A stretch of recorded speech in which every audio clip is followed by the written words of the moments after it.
Hello, my name is Elmer Aquino, and I'm doing a video book report on Everybody Lies, Big Data, New Data, and what the internet can tell us about who we really are, by Mr. Seth Stephen-Davidowitz.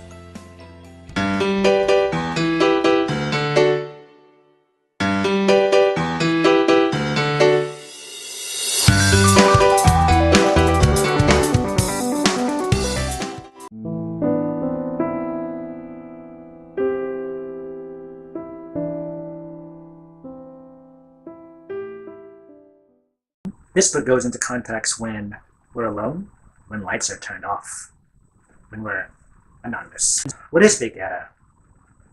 Is your grandparents, your parents, friends, lovers, can they equate to big data? Surely. Of course they can. Also, the fact is, digital data is over 2.7 zettabytes, and it is expected to increase to 180 zettabytes by the year 2025. I thought the book was quite interesting. Some parts were shocking, but all in all, it was honest.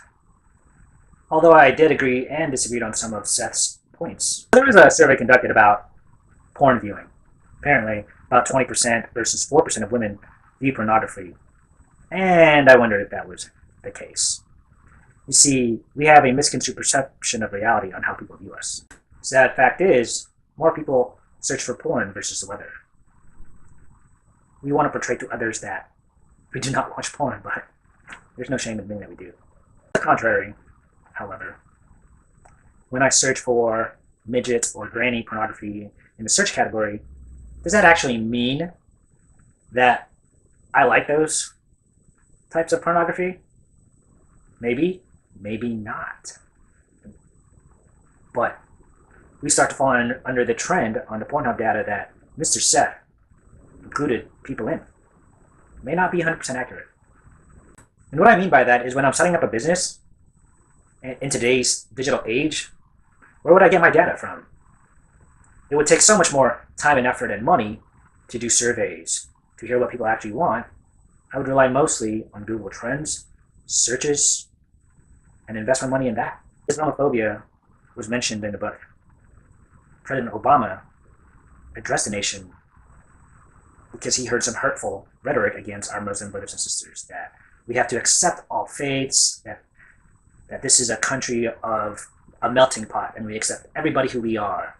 Apparently, that rubbed off on some people the wrong way, where instead of decreasing hateful rhetorics against our Muslim brothers and sisters on Google Trend, that did the opposite. Assuming that he had digital data on Google Trends about how people reacted to his speech, he went about on a different avenue of approach, where then he decided to use words such as neighbors, firefighters, athletes, and or soldiers, which, according to data, a lot of the trending searches became more prominent in soldiers, athletes, versus actual terrorists, kill Muslims. In 2006, CEO Mark Zuckerberg released Newsfeed. On the contrary, of course it was going to have its drawbacks. Newsfeed was highly criticized by a lot of people. And I mean a lot, by hundreds of thousands. Even had a protesting group created specifically for Newsfeed. They had arguments such as privacy or stalking. Still, even with the large amount of protesters, Zuckerberg went ahead and continued on with Newsfeed. Why? Perhaps big data came into play. He had the data that despite the overwhelming protesters, the big data conversely disagreed with that.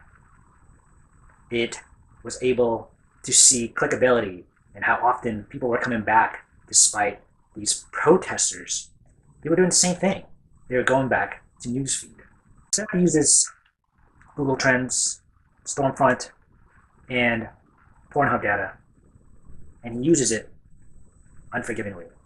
Netflix and Amazon uses suggestive analytics to keep the consumers in, which derived from big data.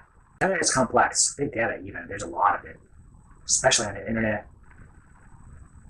But we humans are complex. We are not black and white. There's a lot of wiggle room, gray area. That's how we operate. But this is why big data is so important, because we are in a closed room, behind closed doors, lights are turned off, and we're alone. That's when our thoughts come into mind, and what we truly desire.